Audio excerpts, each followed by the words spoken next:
And I would like to thank you all for coming here today. My job here is very simple. It's just to introduce GIC, say thank you for all coming, to keep you aware that we've got some upcoming meetings. We will be in Dublin on September 29th and 30th, and then we will transition to Madrid on October 3rd and 4th. You can pick one city or both cities or whatever you'd like. We'll be going to Singapore in February on the 20th and 21st. Any other information you want about meetings, you can get by going to www.interdependence.org. I keep looking back at Jill. She tells me I get it wrong 90% of the time. It's .org, not .com. We'd like to thank you all for coming. This is one of our favorite events. This is our 8th year returning to the Rocky Mountain Economic Summit. It started a long time ago as a small group. I didn't actually show up until the 4th. The last two have been under the big top here in Victor, Idaho. We're going to have about 200 here. We hope that you enjoy it. We are going to have a little of our own magic today. That's monetary authorities at GIC. So do the math. M-A-G-I-C. Work it out, guys. Okay. All right, it's a bad joke. With that, I will turn it over to Tyler Norton, who does much better stand-up comedy than I do. Thanks, Michael. Thanks, Michael. I was on the tape delay on the magic, but I got it. On behalf of our hosts, BYU Idaho, the Bronze Buffalo Foundation, and again, the GIC, we'd like to welcome you to the 8th Annual Rocky Mountain Economic Summit and to Teton Springs. Is this not a beautiful setting for a conference? We're glad to have you here at our resort. On behalf of our chairman, Rob, and partners, Rob and Terry Ryan, we're delighted to have you here at our property and excited to be with you again. This event started 8 years ago. My partners, Justin and Cody Hyde, had a vision to start hosting a recreational fishing tournament along with an economic summit. Kind of a strange marriage of two different things. And I believe in our second and or third year was when we started working more closely with the GIC, and it's been a great and fruitful partnership with them, and we're grateful to be here with you today. The fact is that this event would not happen without the great support of several sponsors, and I would like to take a minute and appropriately recognize them for their contributing efforts in helping us to get this off the ground. Years ago, many of them have been with us almost since the beginning. Our title sponsor is Ferrari of Salt Lake City, a member of the Ken Garff Automotive Group. You've seen the Ferraris here. I think they're being test driven now, which is why some people aren't in their seats. But we're grateful for them and appreciate their involvement here in bringing up their beautiful vehicles for everyone to enjoy. Academy Mortgage and Mass Mutual need to be recognized. We appreciate their involvement. We're super thankful for Mountain America Credit Union and their participation this year. Cam, Gunter, and Peg Development and all of his team, thank you for their help. Cam will be speaking later today on one of our panels. Leisure Society, Shane Baum and his team, thanks for your help. We're grateful for our friends at Norbest, Alan Olson, and GrowCo CPAs and Advisors from Silicon Valley. We're thankful for Jeff Hazlett, who's also on the agenda today from C-Suite Network and C-Suite TV. Bronze Buffalo Club, of course, hosts our Cast and Blast. If we look sunburned, it's because we've been fly fishing this week. We had a great fly fishing tournament prior to the event. We're thankful for them. And then Hero Partners and the Hero CEO Club. So would you please join in giving them all a round of applause for their support for this event?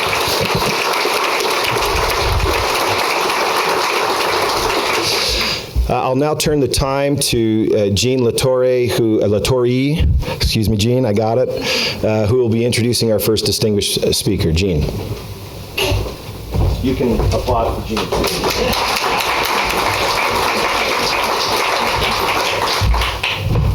Good morning. May you live in interesting times. And we do. I'm going to take a second to say let's flash back 4 years ago to 2012 and imagine the unimaginable. In July of 2012, the 10-year Treasury hit all-time lows. It broke through 1.4. It hit a 1.395. Clearly, we would be much higher in rates 4 years later in 2016.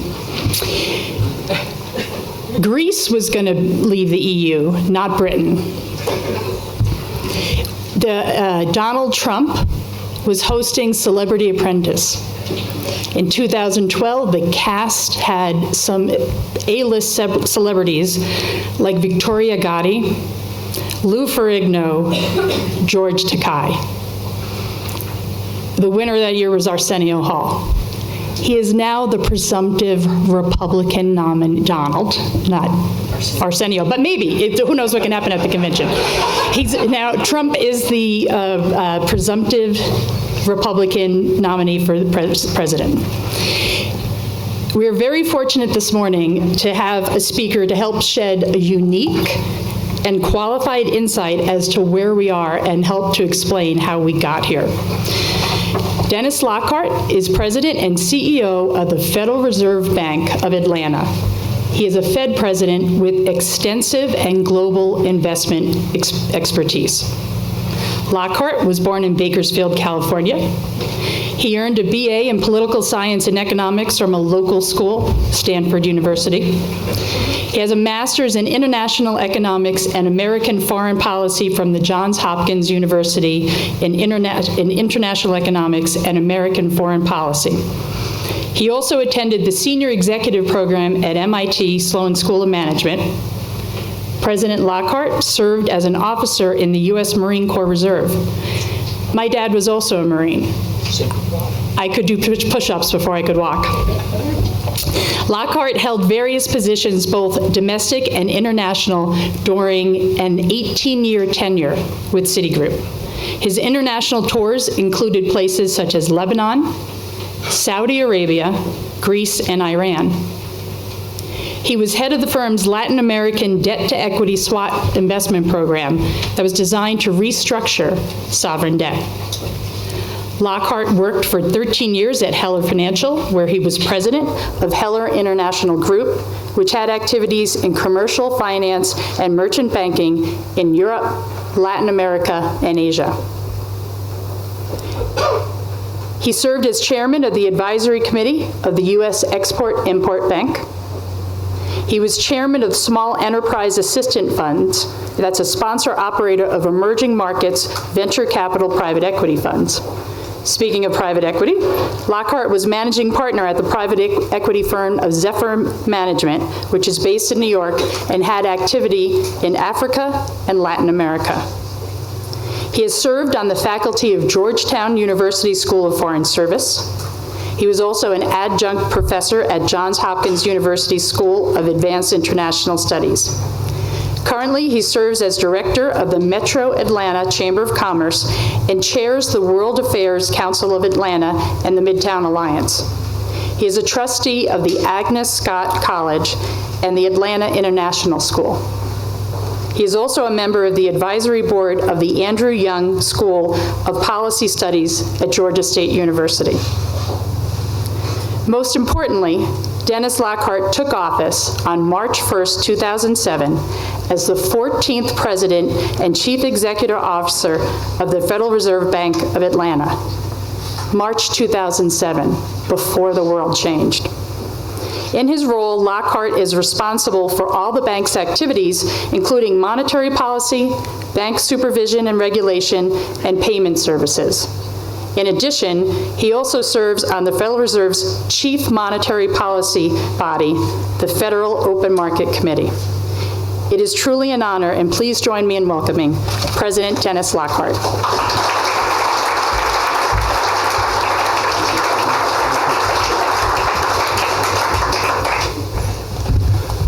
Well, Gene, thank you so much for that introduction. Yes, if I ever find that Chinese philosopher who said, "May you live in interesting times," I'm going to strangle him. I did join the Fed in March of '07, so it's been quite an experience, as you might imagine. I visited this part of Idaho several times, but for purposes other than talking about the economy and monetary policy. The Snake River runs through this area. I floated the 3 gorgeous sections of the Snake River, of the South Fork of the Snake River, testing my fishing skills against the wily trout who inhabit the river. Now, I'm no expert, and Tyler, you're going to have to check me on some of these details, but I'm no expert fly fisher. But I've had good instructors and I've read a bunch of books. Before throwing a line, a fly fisher has to read the water.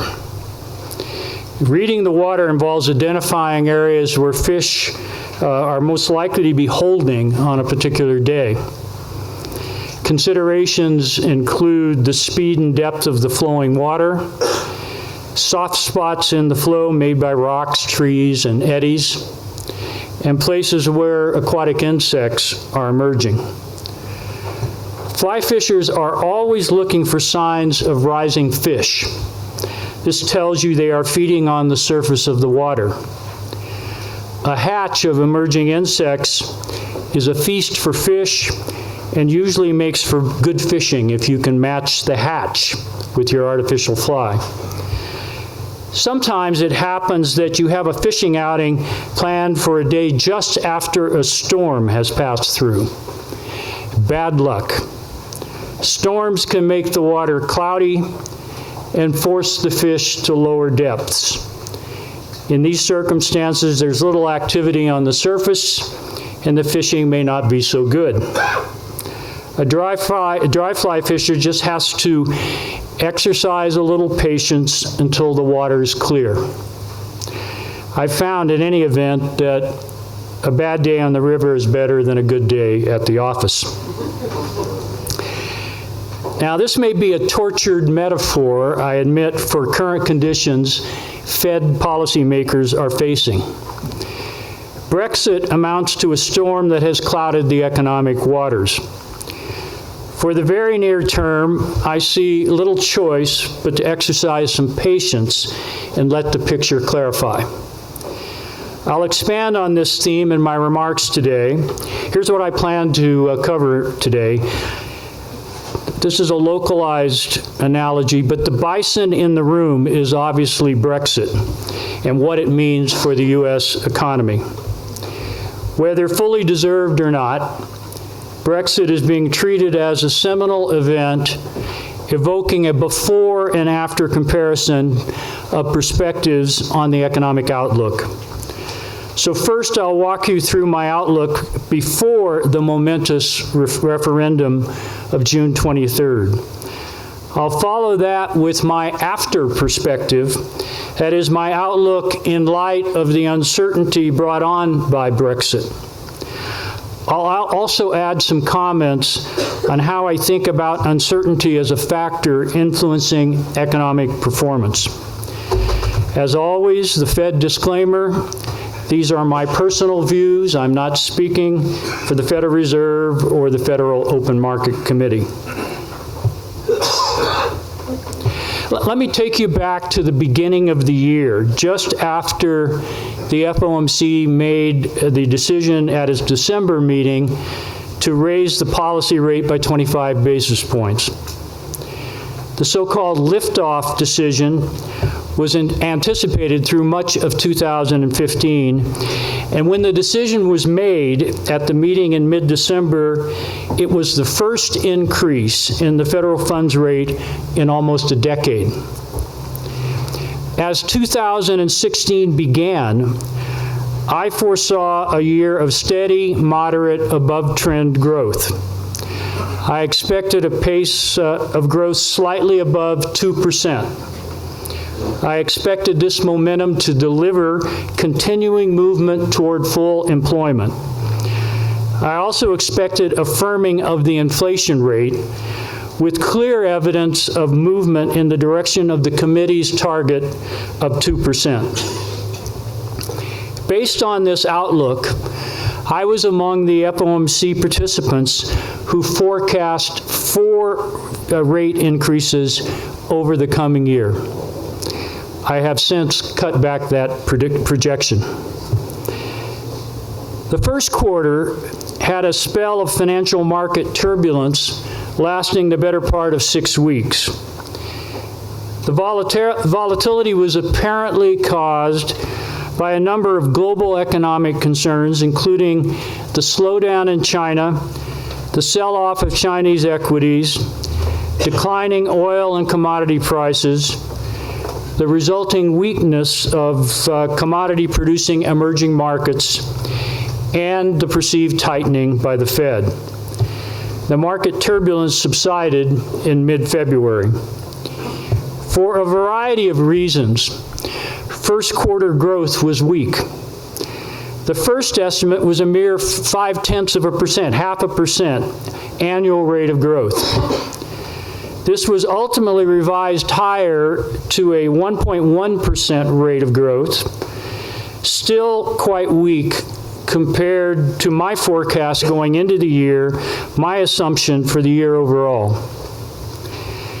The employment markets in the first quarter seemed strong compared to the growth indications.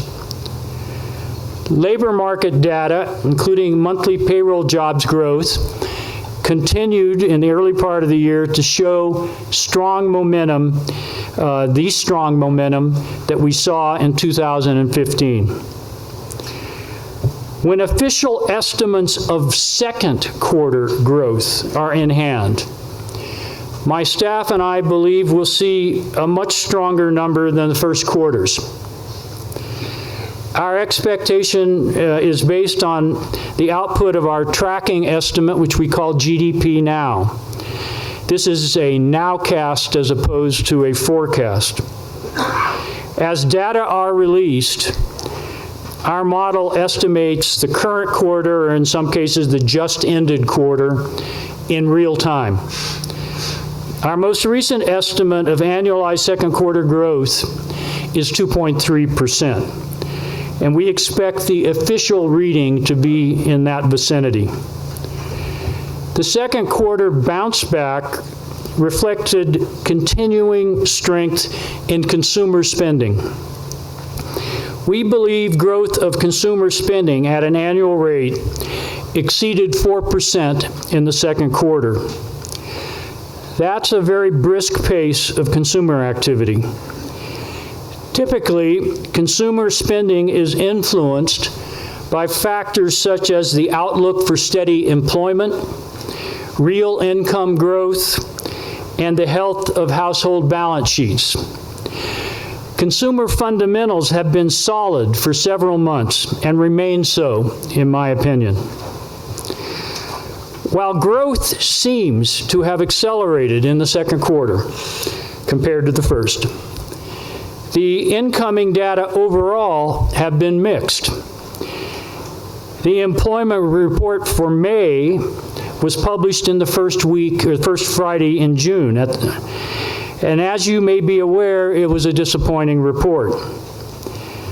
The monthly net growth of payroll jobs, even adjusting for the Verizon strike, was weak. And monthly numbers were revised lower back through March.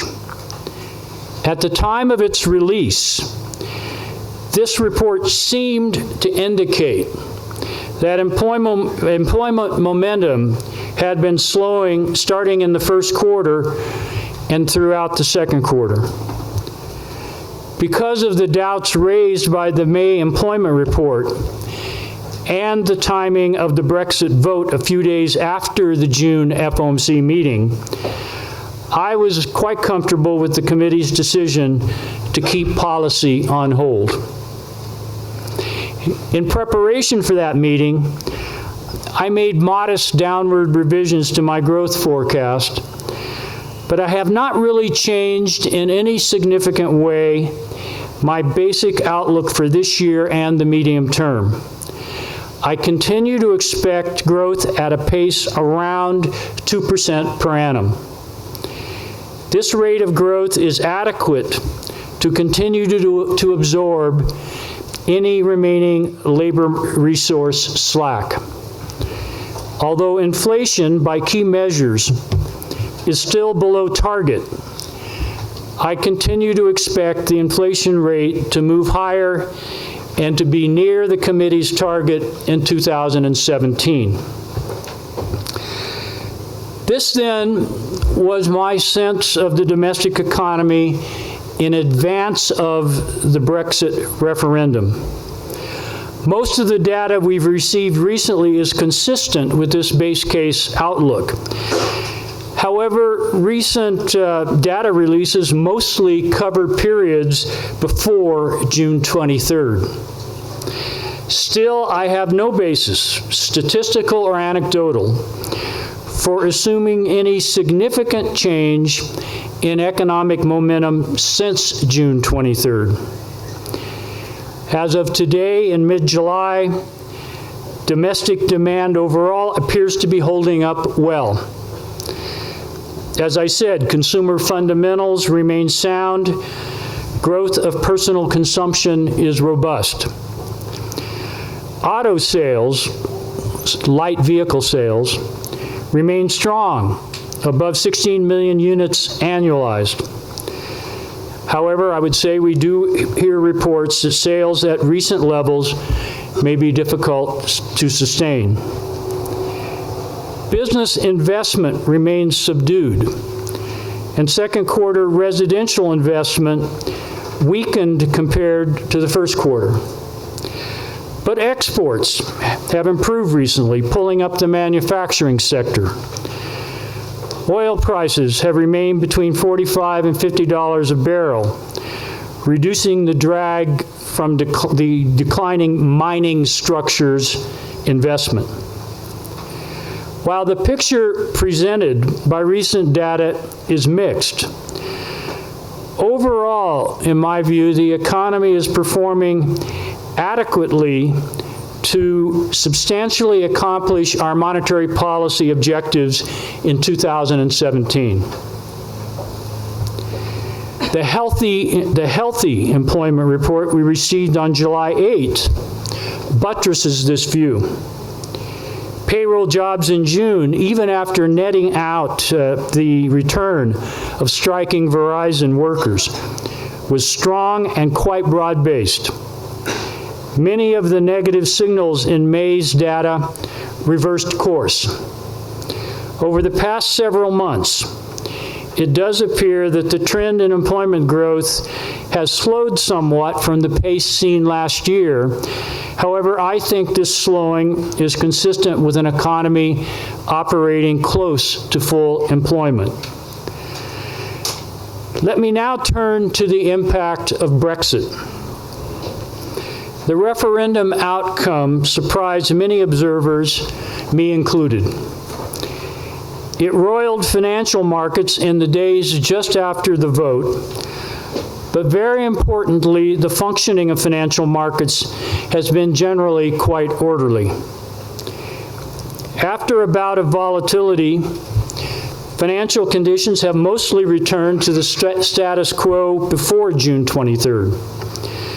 The broad dollar foreign exchange index is roughly unchanged from a month ago. The VIX index of financial volatility rose, but then settled back into a normal range. A notable exception is the 10-year Treasury note yield, which has touched historic lows, but even that has in fact risen a bit recently. I attribute much of the recent decline to safe haven flows reflecting a risk-off posture immediately following the referendum. It's too early to sound the all clear as regards financial market stability. Fed and other policymakers will need to stay on alert for signs of instability severe enough to pose a threat to the broad economy. So far, the financial market turbulence we've seen does not seem to have caused direct harm to the country's economy. As many have stated, it's not a Lehman moment. In my view, a more nettlesome question is what Brexit might mean for U.S. economic prospects over the medium and longer term. I'll offer some very tentative views on that from two altitudes. First, Brexit has raised the general uncertainty quotient at work in the world. The range of plausible, or perhaps I should say not totally implausible, adverse political and systemic scenarios is very broad at this moment. Economic consequences of the Brexit decision could play out over years. What would plausible adverse scenarios actually mean for the U.S. economy? Well, at this point, I don't think it's possible to make a prediction with much confidence.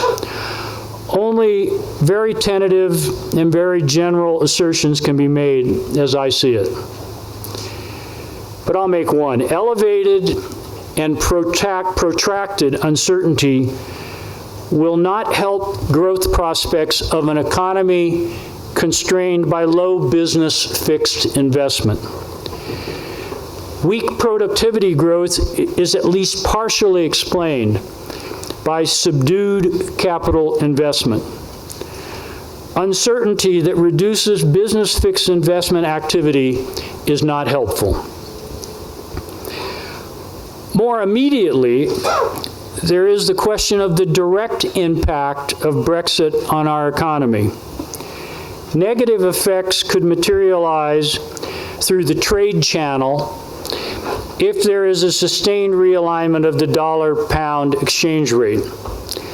We might also see similar effects in our trade with Europe and the euro area. Immediately following the vote, there has been a lot of effort by a number of credible parties to estimate direct near-term impacts. I'll say again, it's early, but I'm persuaded the direct impact over the short-term horizon will not be all that great. So to summarize my view of Brexit effects, negligible near-term effect, a risk factor over the medium term, and higher uncertainty that could amount to a persistent headwind. I want to make a few comments about uncertainty as a factor influencing economic performance. The minutes of the June FOMC meeting clearly pointed to uncertainty about employment momentum and the outcome of the vote in Britain as factors in the committee's decision to keep policy unchanged. I supported that decision, and I gave weight to these two uncertainties in my thinking. At the same time, I viewed the implications of the June jobs report and the outcome of the Brexit vote as uncertainties with some resolution over a short-term horizon. The June employment report, of course, covered May, so this is pre-FOMC. So I viewed those uncertainties as having some resolution over the short term. We've seen now that the vote outcome may be followed by a long tail of uncertainty of quite a different character. Since the Brexit decision of the British people materialized, economic commentators have invoked heightened uncertainty as a reason to be apprehensive.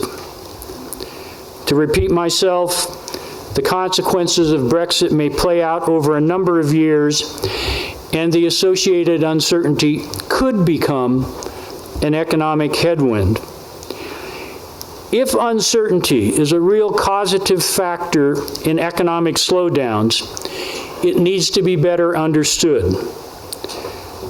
Policy making would be aided by better measurement tools. For example, it would help me as a policymaker if we had a firmer grip on the various channels through which uncertainty affects decision-making of economic actors. I've been thinking recently about the different kinds of uncertainty we face. Often we policymakers grapple with uncertainty associated with discrete events. The passage of the event, to a great extent, resolves the uncertainty. The outcome of the British Brexit referendum would be known by June 24th. The interpretation of the May employment report would come clear or clearer with the arrival of the June employment report on July 8th. I would contrast these examples of short-term, self-resolving uncertainty with long-term, persistent, chronic uncertainty, such as that brought on by the Brexit referendum outcome. Measuring uncertainty is quite difficult, as you would expect. We have some tools, but they are imperfect. There are uncertainty indexes. We also have survey data. At the Federal Reserve Bank of Atlanta, in partnership with the University of Chicago and Stanford University, we conduct large sample surveys of business leaders to gauge how they assess the risks they face and how these risks inform their decisions. In a post-Brexit survey a few days ago, roughly 1/3 of the businesses we surveyed indicated that the result of the referendum made their sales outlook more uncertain. They indicated they would be more cautious in hiring and capital spending decisions as a result of Brexit. Internally, looking at these results, we had a spirited discussion of whether 1/3 is a big number or a not so big number. We left that question open. Taking a long view, policymaking may have to adapt to an altered environment. To avoid letting uncertainty become a nebulous rationale for repeated inaction, refinements to how we measure uncertainty and how we gauge its effects are to be encouraged. Economists have useful work underway on this problem, and I look forward to more and better tools. I'll close my remarks this morning with a reminder as much to myself as to anyone else. FOMC policy decisions are to be grounded in the committee's statutory monetary policy objectives: maximum employment and price stability. In that regard, it's important to reemphasize that policy, at this time at least, is data dependent, that the economic performance of Main Street America will be the arbiter of the appropriate stance of monetary policy. For now, I don't believe the FOMC is behind the curve in the setting of the policy rate.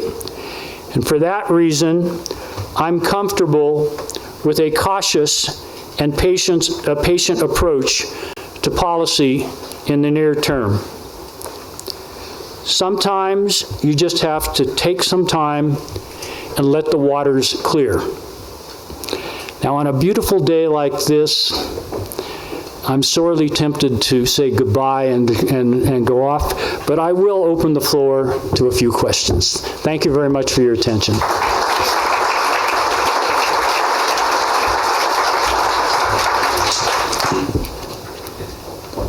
Please.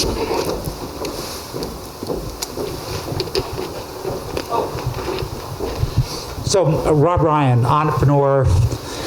So, actually, my question on Brexit is, there is a lot of people that talk about doom and gloom, and there's been a lot of that, especially right after the referendum. But what I actually would like to hear is a little bit about the really, really, really positive models and scenarios that you could imagine.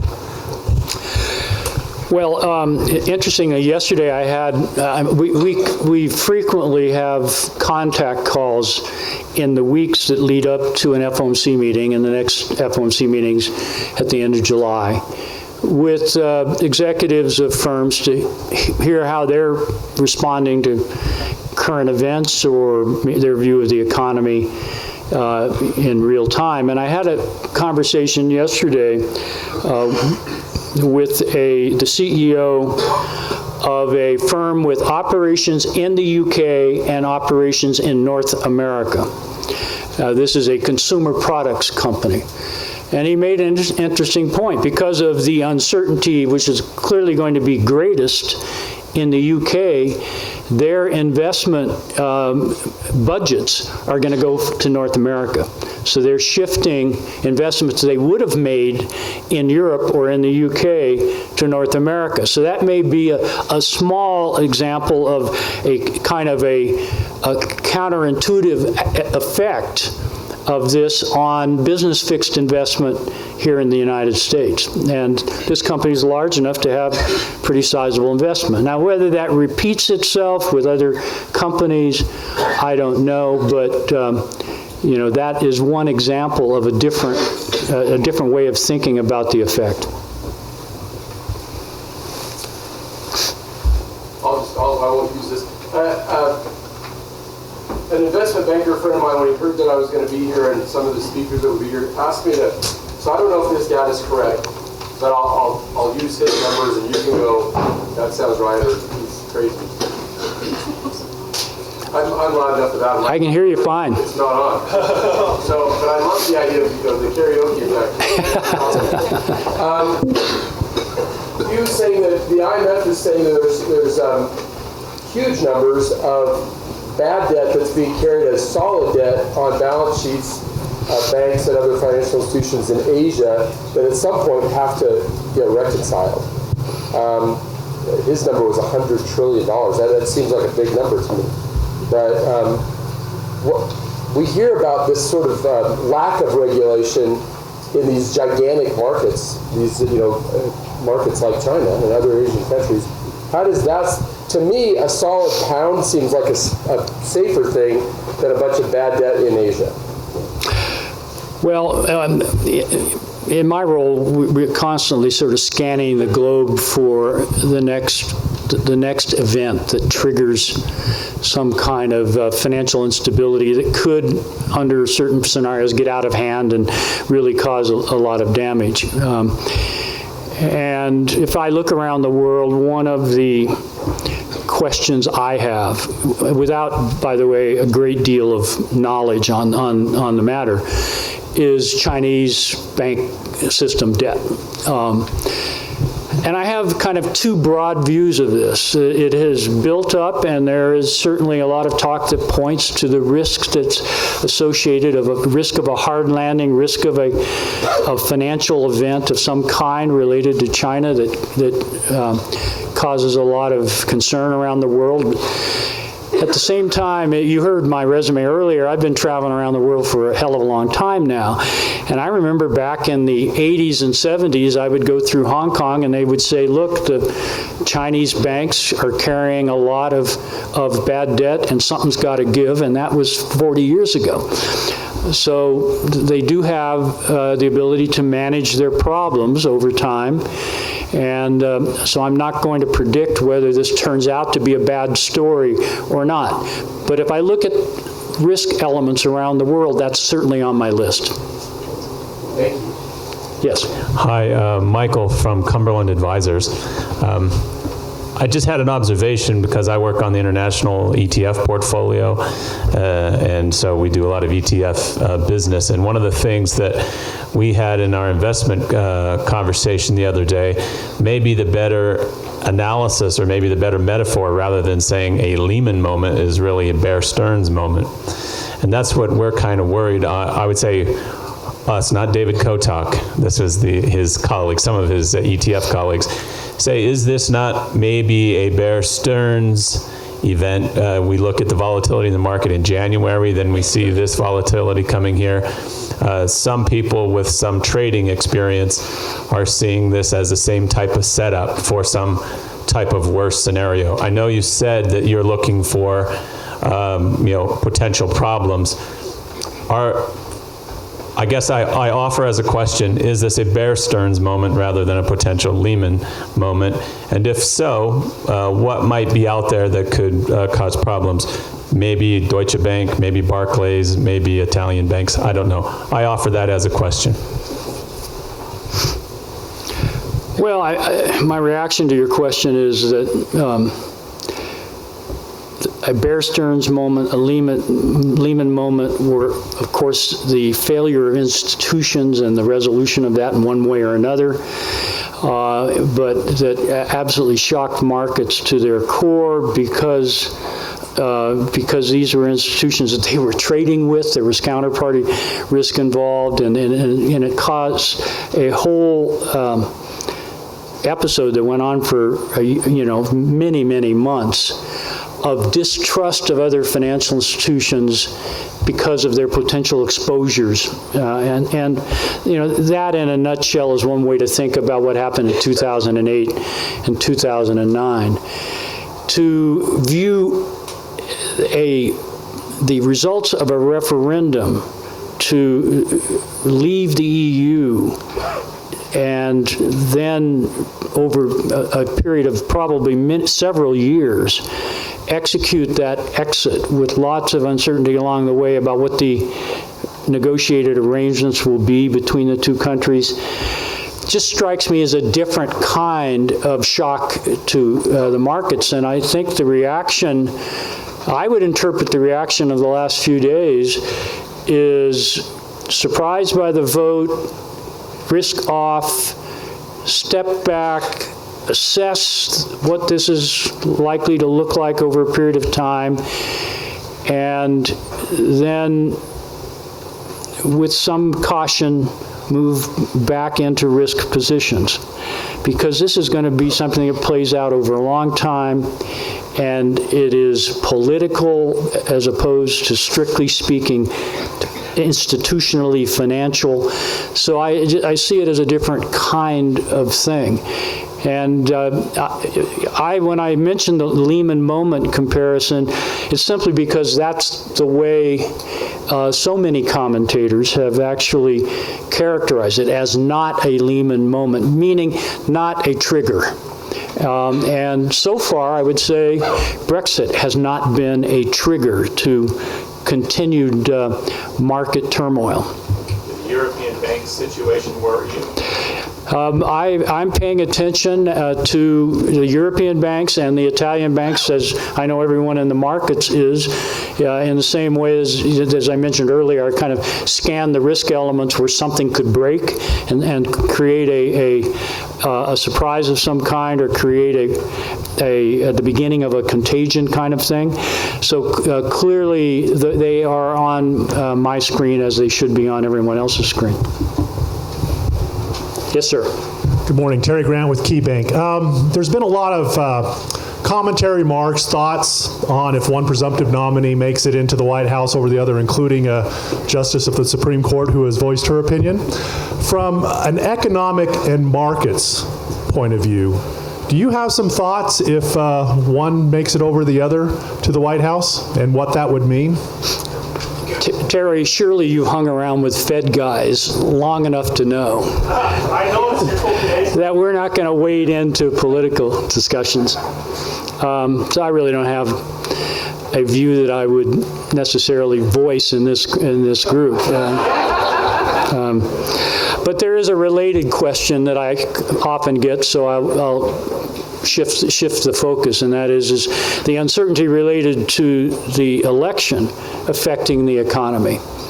And we have not done survey work on that, so I don't have anything really with real heft to cite. I'm prepared to believe that this very unusual election season, with the candidates who have emerged and the uncertainty associated with what will happen, is influencing businesses to some extent on the margin in some of their decisions, and perhaps households as well in big ticket decisions. I can imagine there are people who are just saying, I think I'll just wait till November and see how this sorts out. But we don't have any particularly good data that confirms that view. But it is part of the broader environment of uncertainty. Thank you. Can I next question, the yield curve. A year ago, it was. My name is Pat Allwell with Strategic Research Partners. I have a question on the yield curve. A year ago today, it was 175, and there are some people who believe that the Fed, the central banks globally, have been influencing this. It's getting flatter and flatter. And for the past 7 years, the Fed has been taking down their GDP forecast. The yield curve is telling me that growth is going to get weaker ahead. It's at 85 today. Are you looking at the yield curve? Is there a message there, or do you think it's influenced by the actions of foreign central banks?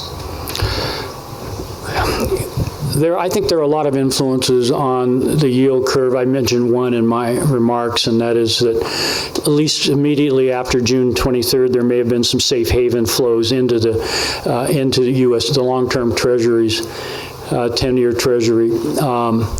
I think there also is simply the search for yield going on. That when you think about it, whatever you get from a 10-year treasury is going to be better than negative interest rates in a lot of other advanced economies. So that could be an influence as well. Yes, we follow carefully, closely, the yield curve. As to make just a brief kind of didactic comment, the Federal Reserve is able to have influence on short-term rates, but the markets really sort out longer-term rates. Sometimes and often, longer-term rates can be viewed as some anticipation or prediction of the path of short-term rates, but the only rates we really, truly, completely control are interest on excess reserves and the reverse repo rate. Even the Fed funds rate is a market rate that fluctuates from day to day. We have our biggest influence at the short end of the curve, and then the long end of the curve is largely sorted out by markets. And when you get a flattening of the yield curve, it is having some effect, in my opinion, of countering whatever is the intended purpose of policy at that given time. And we would have assumed a more proportional increase in long-term rates after the decision in December. But in fact, what we've gotten has been a flattening of the yield curve. So we watch it very carefully. It really, in terms of the real economy, the long-term rates are perhaps the most important influence on the real economy, not so much the overnight rate. We'd like to thank you. That one? All right, we'll try that one. I'd like to thank you very much, Dennis, and give him a big round of applause.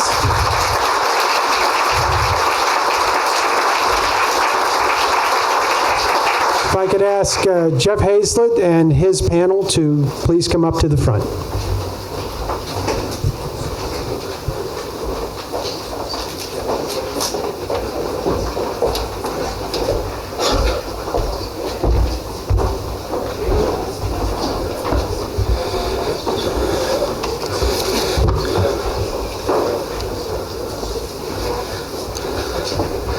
Good morning, everyone. My name is Jeffrey Hazlett. I am chairman of the C-Suite Network, which many of you probably don't know because it's a fairly new startup, but I used to have a show on Bloomberg, and prior to that was a chief marketing officer for Eastman Kodak a number of years ago.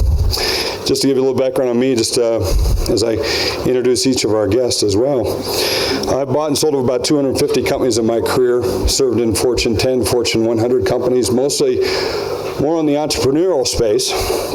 And it's kind of interesting, Gene had mentioned about 4 years ago versus today, I was actually a judge on that Celebrity Apprentice show with Donald Trump, which is amazing.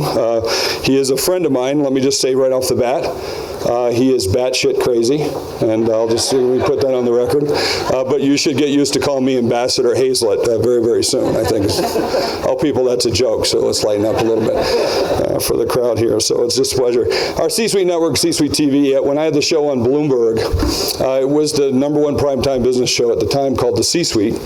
And about the third show in, we started seeing more people watch us online than were watching through broadcast.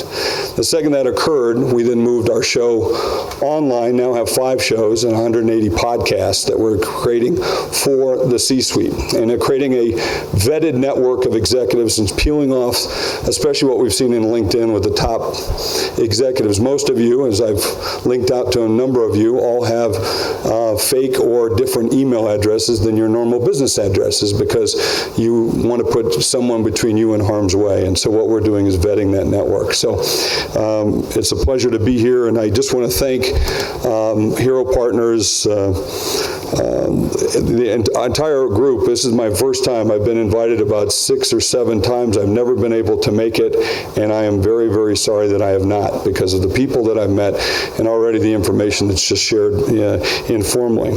We got three very distinguished panelists here today. The first of which I'll introduce to the far right of you is Matt Gottfredson. Matt is the managing partner for Bain & Company. He's the director of their ad office in Dallas, which he founded in 1990. Over the past 32 years, he's advised chief executives and top-level managers in a wide range of industries. He's held leadership positions in the firm, including global performance improvement practice as a member of the firm's board of directors. He's also leader of the firm's business strategy, industrial, and performance improvement practices.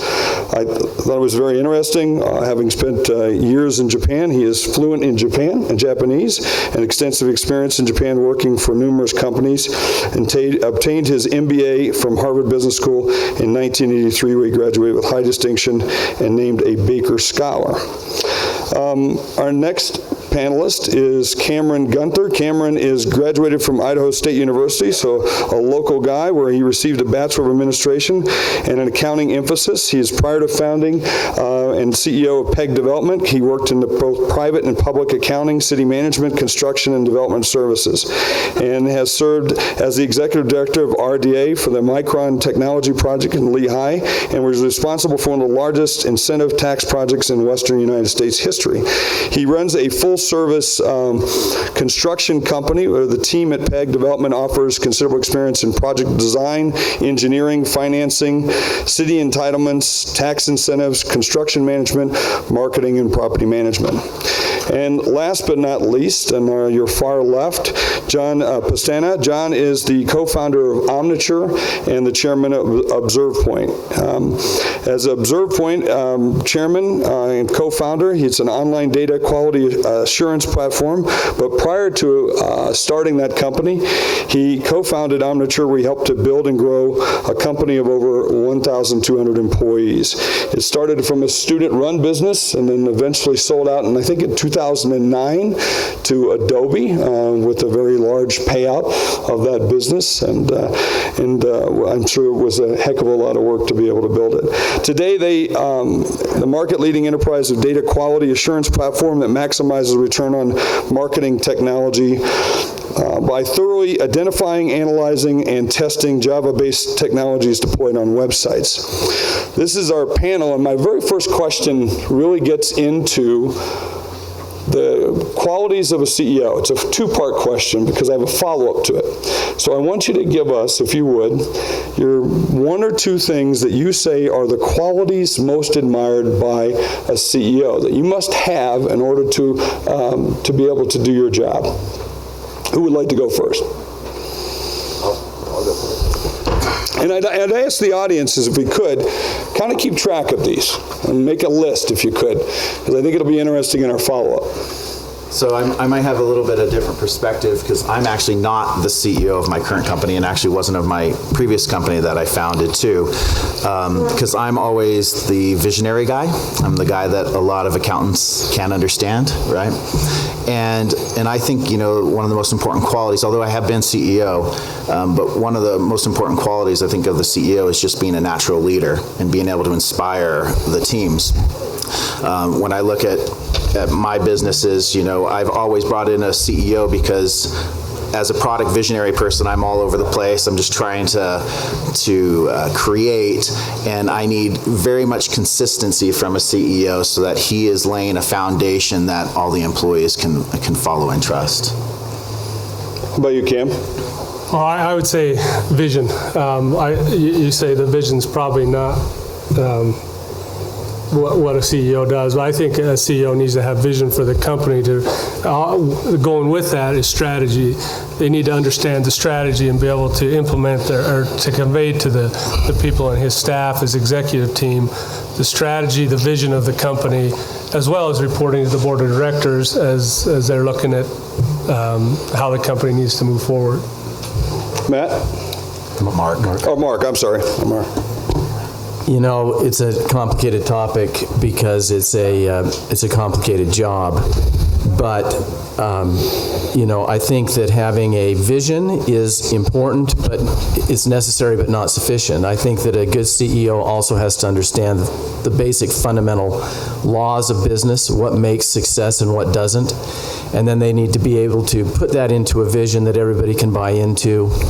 And then finally, they need to have good execution capabilities and tools where they're tracking and holding people accountable, et cetera. And, you know, we could go on for a long time on the topic, but I think vision is important, but it needs to be grounded in fundamental rules and laws of business that drive success. And you have to have very, very good mechanisms for executing as well. So a good pass in terms of saying a natural leader of vision, strategy, and grounded fundamentals. What are the traits? Do they have to have, does a good CEO have to have tact? To have to be able to listen? I mean, what are some of the traits that we would want or to watch a CEO aspire to? I'll jump in because I'm dealing with some of this as we grow as a company. You know, we've hit over $1 billion in development and assets. So as we grow to that next level, I think a CEO, there's two components to that, right? You got the small mom and pop shop CEO that really can be involved with everything, versus when you get to that corporate level, when you talk about structure, you talk about the fundamentals, those are important. So, you know, I think there's different characteristics at different stages of business. When you get to that later stage of business, it's really delegating some of those duties out to the right people, and that's important. I was an accountant. I graduated in accounting, and never thought in my life I'd be a CEO. I was a city manager, which I guess is a CEO of a large company, and that doesn't get paid a whole lot of money and does a whole lot of work. So I think as you look at different aspects and different businesses, I think some of the fundamentals that we talked about, the vision, is your differences and the characteristics of each person, and each company has different characteristics of a CEO. Mark, what do you see a lot of different CEOs, so what do you think are some of the traits? Yeah, I think I have worked with literally hundreds of CEOs over the course of my career. And one thing that I can say is that there is not one personality style or one set of traits that makes a CEO successful. They actually fall all over the map. You could argue that some more fall into certain categories than others, but far more important than the specific traits of the CEO, we've talked about some of the things that he has to be able to do, but it is actually being able to complement his skill sets with others around him. And if you are really strong as a promoter and you're kind of a sales guy and you can go out there and sell, you've got to have somebody that is that offsets that with a lot of execution capabilities. Actually, Steve Jobs versus Tim Cook is a good example of Tim Cook is much more of an execution guy and Steve Jobs was much more of a creative guy. And so taking your strengths, thinking about your strengths and weaknesses, and complementing your weaknesses with people that fill those gaps is really an important element of being a good CEO, I think. John, how about you? I actually completely agree with Mark. I think, every company is different that you see, and, I've never seen, one CEO characteristic that just works. It depends on the organization. I mean, where it's located, all these factors go into that. But I like how he described it as, as a CEO, understanding your strengths, your weaknesses, and then complementing that with throughout your team. I made the comments about Trump earlier. I want to be very clear. I'm a former chief of staff for Tom Daschle, so I sit on the other side of the aisle, so it's kind of an interesting piece in terms of having friends in places and getting to know people. So now, let's take those traits that we talked about in terms of natural leader, vision, strategy, grounded fundamentals, and then put that across what we've said in terms of being able to delegate and complement one another's skills. We have 2 new candidates for the CEO job of the United States, Trump and Clinton. Who best espouses those traits or those fundamental skills that we think have to have in terms of being the leader of the CEO of the United States? Neither. Because like when I think about a CEO, the most important traits I do think is honesty. Yep. I do think that it's important that you can believe in somebody and just that they don't have just their best self-interest in mind. So I don't necessarily feel that from either of them. So I struggle completely with those choices. As you know, I'm a farm kid, and we say how it is, and if we offend people, I guess we're sorry. Hey, I get bleeped on my own show, so go ahead. Look, a lot of people don't like Donald Trump. I've had a chance to meet with his kids and an opportunity to associate a little bit with them because of the hunting nature of Utah. And as I see. I see what he does. He doesn't have a filter. A lot of people, you hear it, but I think he's a leader that has good people around him. Certainly, people make mistakes, and certainly things aren't done right. But as I look at the 2 differences, and I think trust is a big issue of being a CEO. Now, can you trust either one of them? I don't. I think I'd have more trust for Donald Trump than I would Hillary, because there's so much political stuff that goes with her and all of her past. So from a leadership and the things you're talking about, trust is a big one. Being able to put the right team together, which I think Donald Trump could put the right team together. So as I look at it, out of the 2, I truly believe that Donald Trump would be the best CEO for the country. As someone who sits on a number of public boards at this point and has worked on CEO selection, neither of these individuals would make the short list for any company that I would be on the board of. And I think that's very problematic. As I mentioned before, the only thing that they could do that would make a difference for me is putting the right team together behind them. And I think the data is right now not sufficient to be able to make a judgment, but hopefully it will be by the time Election Day comes around. It's an interesting piece that we find ourselves in, and comparing that most people, and quite frankly, I think that's for a lot of people, is like none of the above. I mean, you've got both on both sides. So let me ask you, Dennis Lockhart was talking about, he's predicting that there's going to be some waiting that's going to occur with the uncertainty of Brexit. Let me ask you, are you waiting? Are you waiting as a CEO, as a leader of each of your companies, and each of you represent different types of companies? Are you waiting? So I'll go first. We have an office in London, and obviously we do business all throughout the world. Most of my customers are just all over the whole world. And when I think about things like Brexit, I'm just like, oh, it's another thing, And I think the media loves to hype up everything, that everything's the end of the world. Watch our TV station, and I really always just like, well, let's just keep moving. Let's see what happens. I mean, I think some of the currency things can be difficult, when we're selling a product overseas.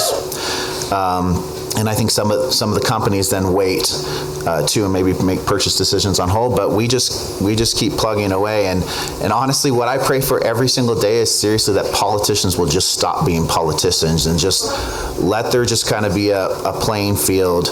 I truly believe that the only reason we ever see arguing in the political realm and world is because somebody's trying to steal from somebody, or somebody's trying to tell somebody how to live their life. It's that simple. But they then, they just keep going because they feel like they have to keep creating. That's their job, is just keep making laws, which always brings uncertainty. I mean, there's thousands of new laws that we have to deal with every single year. I'm sure, in the computer software world, I'm sure there's going to come a day where I have to deal with licensed software developers and all these other things. If you look in our economy, the best things, all the growth is in unregulated industries, right? And all in the software world and places like that where we just don't have to deal with a lot of that. So Brexit, we'll see. I mean, the fact is, I would just, if it became a huge problem, I just wouldn't do business with certain countries and just move on.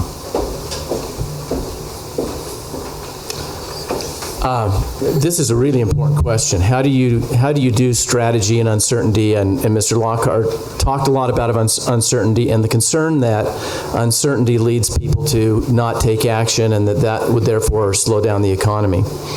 When you think about strategy, this is actually a topic of significant interest for me.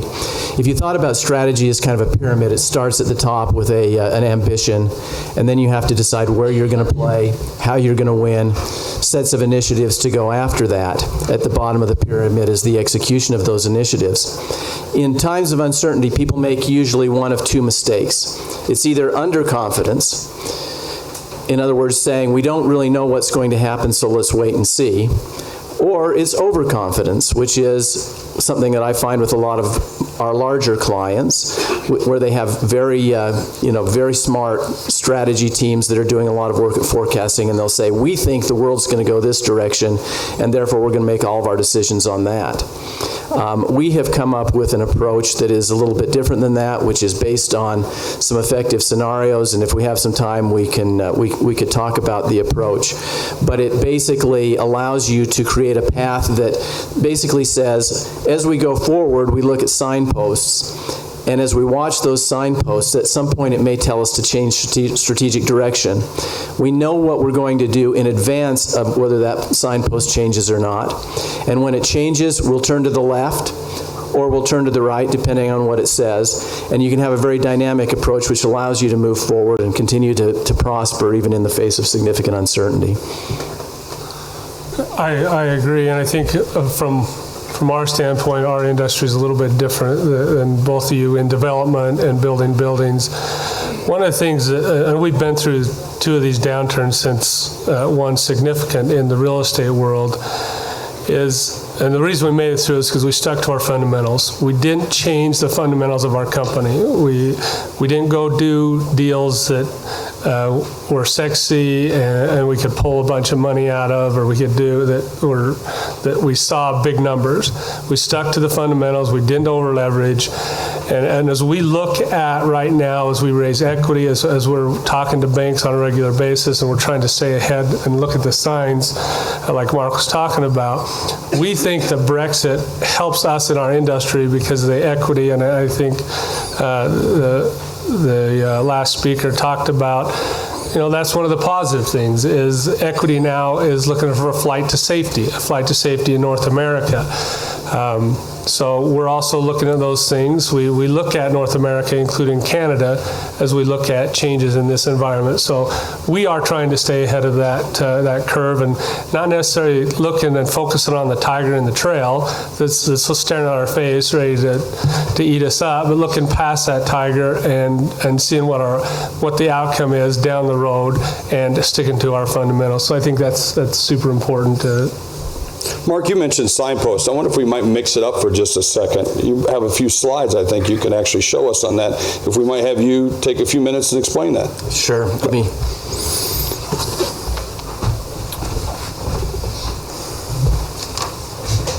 Okay, I think I can figure out this thing.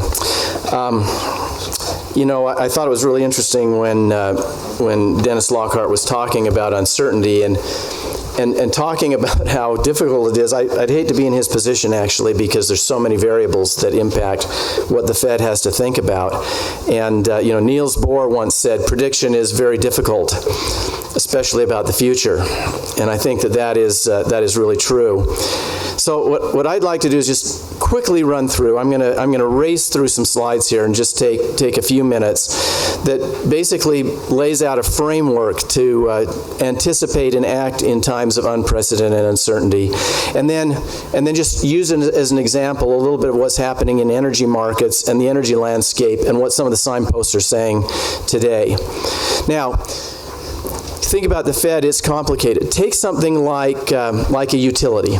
Assume this is a utility here that is it's integrated, so it has generation assets, distribution assets, and also has a retail business. And you go and ask the question, what could impact your business significantly going in the future? What are the variables that could impact your business? There's 45 bullet points on this slide. I don't expect you to actually be able to read all of them. But imagine that you're trying to forecast the performance of this utility. They have to make decisions about the next generation plant they put in place. It probably has a 40-year life. And all the things that are happening in energy markets, will that be a good investment or not? So if you tried to run some scenarios and say, what could the possible outcomes be? Well, if each of those bullet points was a bimodal variable, you'd have 2 to the 45th possible outcomes. So if you're trying to forecast the performance of that utility or any of your businesses, the number of variables that impact it, one thing you know is that if you put together a forecast of where you'll be in 5 years, it's going to be wrong. Because the chance of all the things lining up the way that you forecasted is extremely low. I have therefore come to believe that forecasting is sort of a fool's errand. If you forecast something, the only thing you know is that you'll be wrong.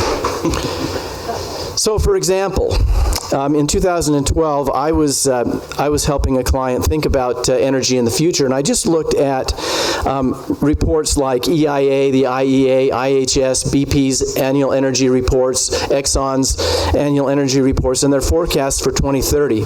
And if you looked at what they expected in terms of production, just the production variable, how much will be produced of each different kind of energy, the ranges were incredibly enormous. That's just, and why is that? It's because each of them chose 3 to 5 variables and then drew a line through those variables and projected them out to 2030, and they're all over the map. In addition to that, what a lot of people do when they try and put things together is they'll go out there and do the futures.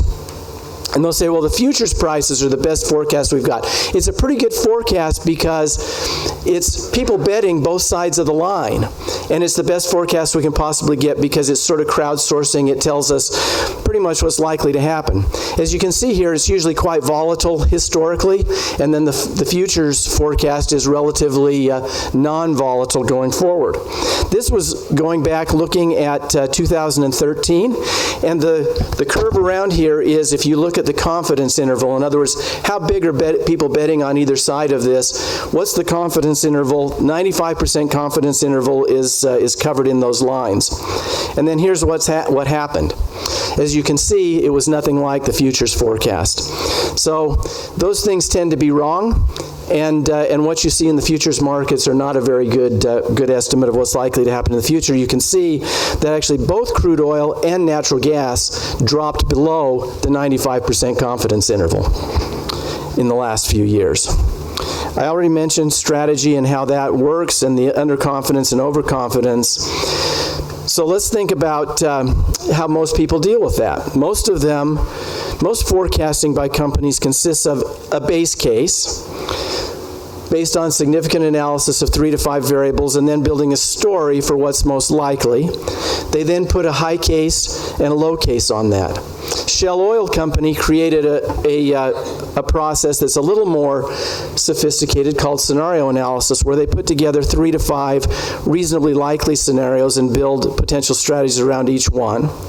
But what we've done is we've developed a new approach that actually identifies extreme but plausible corners. If you think about that infinite number of possible outcomes for your company, for the economy, or whatever it might be, what we try to do is think of that as an infinite number of points in a cube and then choose the extreme but plausible corners. In other words, what are the extremes that you could reach if you did that? One of the things that we then watch is, and one of the values of finding those extreme corners is it starts to tell you about the variables that matter. And variables that matter tend to be things like regulatory changes, major extreme events. But the most important ones and the ones that you can watch most carefully are the what we call economic signposts. And these tend to be driven by experience curves, which are very important to monitor because they highlight tipping points. So if you look at, for example, the cost of memory over time, it has come down in a very predictable fashion, in an experience curve way, about a 60% slope year over year over year. And as those costs have come down, new technologies have become viable. And as those big technologies become viable, they become low enough cost that they can be purchased by people. So for example, 4K televisions today, we're in the starting point of the S-curve. Early adopters who are non-economic are buying those things. But as those things become low cost for the relative value that you're getting and people can afford them, you'll see a big slope in the S-curve going up. This happens unless there are substitution barriers. For example, in the Bakken fields, and you can see on the right-hand side there, that little Bakken formation, that light there, that's natural gas being flared. So when the drilling started in the Bakken field, there was no gathering and processing infrastructure to take that natural gas. The oil was being taken, but the natural gas could not be taken. There was no midstream infrastructure. And so between the Bakken and the Eagle Ford, they were flaring enough gas every day to power New York City and Washington, D.C. combined. Obviously, that created a business opportunity for midstream infrastructure to come in to take that natural gas off. So there are substitution barriers that sometimes slow down these S-curves. But the idea then is, as I said, think about going up the mountain. You're on a path up the mountain. A signpost tells you to turn left. At that signpost you turn and then you go up. You can also then compare how different strategies work if different scenarios play out. So for example, with oil markets, we developed 8 corner scenarios, which we gave names from hydrocarbon starved to green power and so on. And they actually didn't change very much the total demand for energy, but they did change the mix pretty dramatically. You can see that the growth of different categories of energy. And by the way, while this may not look dramatic, it would be huge for the pricing of each of these different things. Collectively, those scenarios covered the full range of what I saw in analyst reports. But then we developed signposts. So for example, with global oil, what are the signposts for supply, demand, and ultimately price? And we identified, as you can see, signposts that had to do with production growth, OPEC's influence, demand growth, etc. Then if you looked at just North American production, there's a series of metrics that we would watch. Some of the things that we watch, for example, would be disruption in shale. One of the things that we've been watching for many years is the cost of production of shale. In 2007, for the first time, the cost of producing natural gas from shale dropped below the market price. And you can see that it was coming down at that point in a predictable experience curve fashion. We noticed that and actually had a lot of input with many of our clients on this who made some great decisions, by the way, 3 years before the market started noticing this. And by the way, prices for natural gas from 2007 up until 2011 continued to rise, even as shale was now viable. But that viability, that tipping point had been reached, and so production was expanding dramatically. We also saw the same thing in oil. You can see the costs coming down here, a very predictable pattern. And so by 2012, we were able to suggest that low-cost supply was likely to exceed demand, which would ultimately affect the global clearing prices. We could see that well in advance, and in 2014, we basically came out and said, whenever supply exceeds demand by 2 million barrels a day, OPEC can't hold together anymore, and prices drop 30 to 70%. And Cody Hyde will remember that I gave a presentation in September of 2014 to a group of CEOs saying that prices are likely to drop soon because we're going to hit that threshold. If you use these strategies, it's very valuable for a number of reasons. One is that you can, first of all, you can develop strategies that are robust under multiple scenarios. So what we call sort of the no regrets moves. Second is you can build optionality into your strategy. For example, Ford Motor Company recently opened a plant in Wayne, Michigan. They had a choice to make. Do we design this plant for internal combustion engines? Do we do it for hybrid vehicles? Do we do it for electric vehicles? Do we design this plant for? A lot of uncertainty around which form of powertrain is going to win in the market over time. And so, without knowing that, there's a question of should we make a plant that's flexible to make any kind of powertrain? That's more expensive to build. But you can actually run a Black-Scholes model on that and see whether the option value, given the uncertainties, is greater than the cost, and it was, and so they opened a fully flexible plant. The third thing is that it allows you to monitor the environment and visibility 3 to 5 years out in the future by looking at experience curves, substitution barriers, and key technological developments so that you can see things before the rest of the world does. Then you watch those signposts, and if they're flashing red, you can change your strategy, which gives you time to adjust. So, we all saw those oil prices drop just as we had predicted. The question is, why have they come back? Why have they almost doubled from the low point that they hit? And while that's well known, are there other disruptors that are coming forward, and will we see the same kind of boom and bust?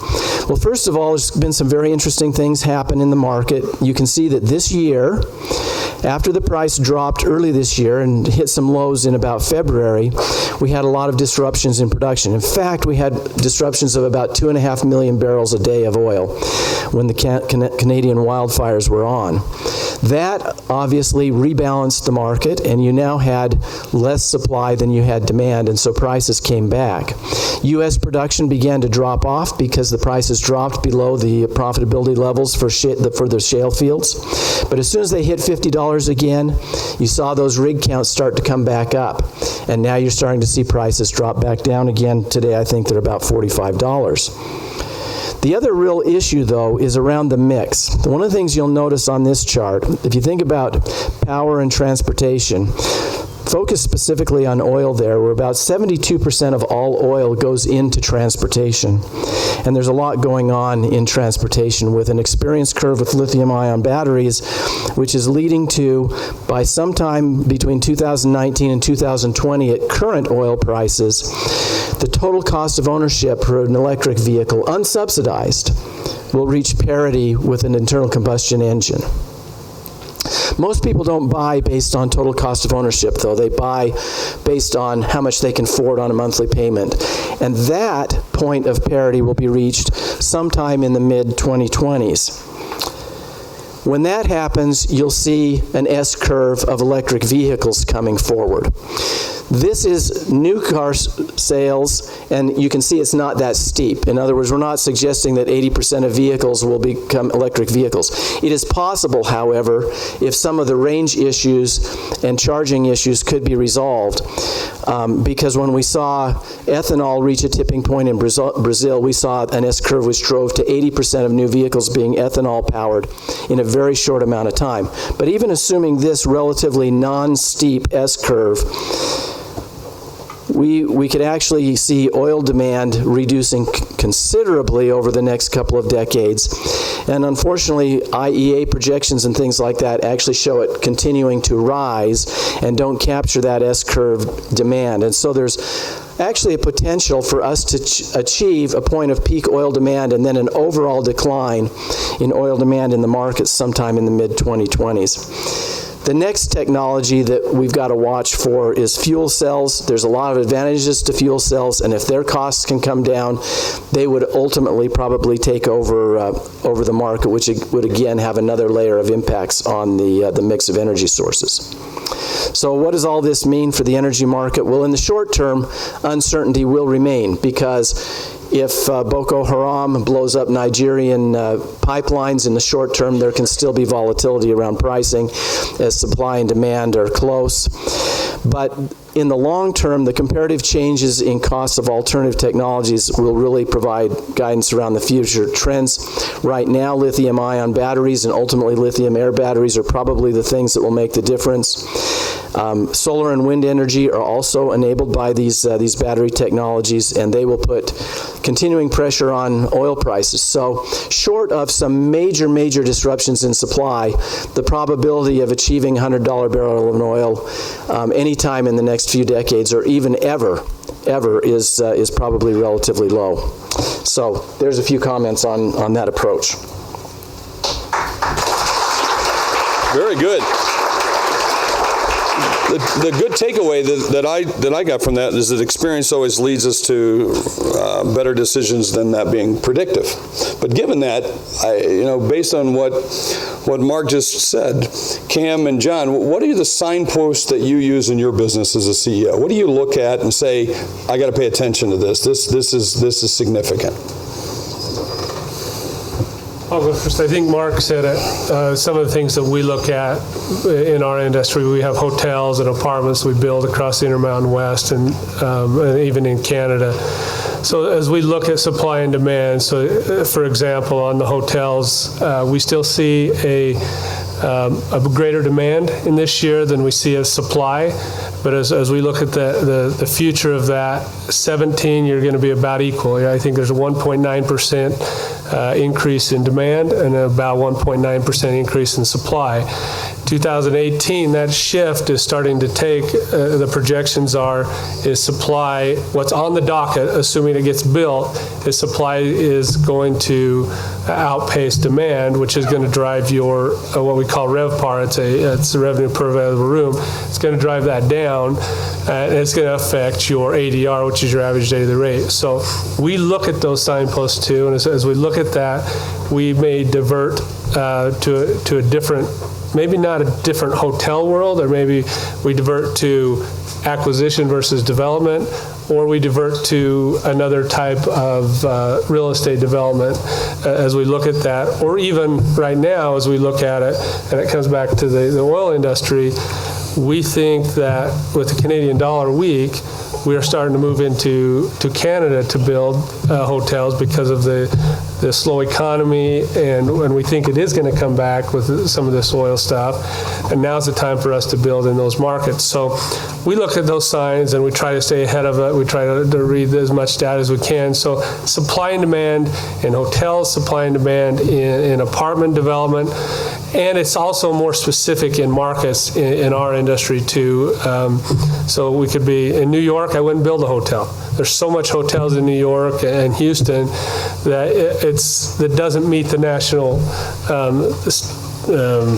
economics or the supply and demand. So they also have pocket markets that we look at as well. So, we have our signs that we look at, but we also don't, our sign is really just to deviate us and then try to get us back on path to where our company wants to go versus give us a total different direction. So to follow your own model. Yes. John, how about you?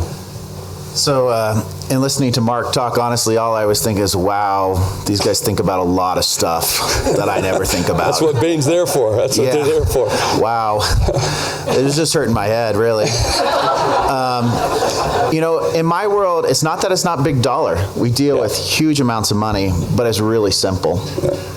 When my signposts that I look at, I literally just ask my customers and people what they want me to make, and I make it.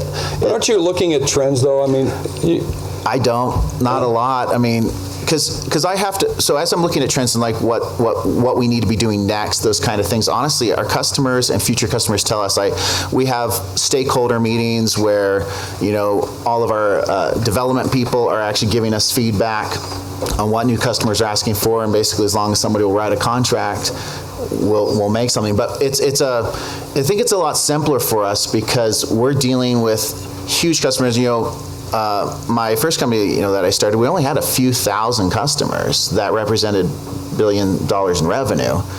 And so it makes it easier when you can just talk to those 1,000 people and say, hey, what are you guys feeling? What do you want? Will you write a contract on that? And as long as they'll do that, that's what we do. Mark, don't some of his customers, they're looking at those things, and that impact will decide whether or not they're going to put the budgets in to decide on the product. Yeah, being able to talk to a customer and being able to see what they want and respond quickly and be agile to that is in its own way a signpost, right? In other words, you will adjust what you do for business based on what your customers are telling, and so that is a signpost. I would ask Cameron, do you have a perspective on, for example, on how Airbnb will disrupt the hotel business? Yeah, that's the big thing in our world right now. We still believe that our customers are different than the Airbnb customers. We are a business, primarily our business, unless we're in resorts, we don't do a lot of resorts, is a business customer. So more what affects us is how businesses are doing and what their travel budget is, which we're starting to see a little bit of a slowdown in businesses spending the money in travel budgets. So that's another thing that we look at to slow that down. So Airbnb affects us from a transient standpoint, but that's a smaller part of our business versus the business traveler. Mark, how about on the signpost? What would you advise CEOs and companies in terms of timing of the signpost? Do you look at those at a quarterly basis? Do you want to put them out over a 3, 4, 5 year basis? Should it be decades? What would be the advice that you would give? And would it also vary by the industry? Well, it obviously, basically the way that we, when we're working with clients and setting up a signpost monitoring system, it is a quarterly system.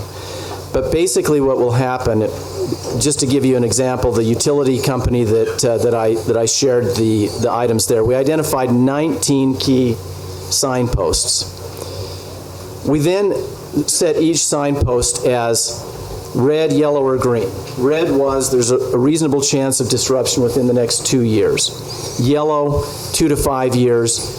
And green is we really don't expect any major disruptions in this in more than 5 years. That's based on looking at each of the metrics under that, the experience curves, and so on and so forth. And so you look at it on a quarterly basis, and basically what then a board of directors can do is look at that very quickly, 19 signposts. This one went from green to yellow.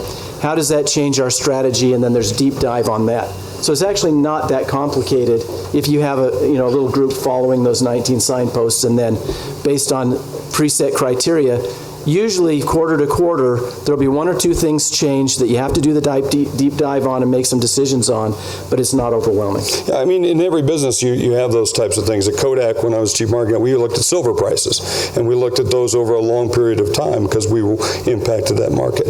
You mentioned something about being measured and the board of directors. How are each of you measured?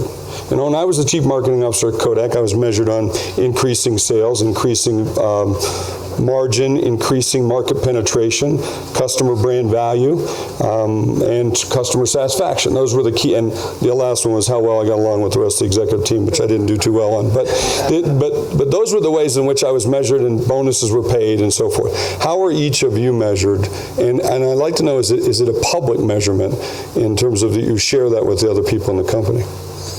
So we share a lot of stuff in our company. We actually have Domo dashboards throughout everywhere in our office. You can see everybody's metrics and what's going on. From a board standpoint, obviously we're a smaller startup now, so they're looking more at revenue growth, revenue retention, which we actually have multiple retention metrics, like how we measure a SaaS company. So we have a couple metrics there, and then just overall sales. They actually do look at even just development speed and things like that too, and if we're hitting those timelines. So you're specifically rewarded based on those? No, our only like bonuses and rewards that we do are all revenue based. All revenue based. Yeah. Cam, how about for you?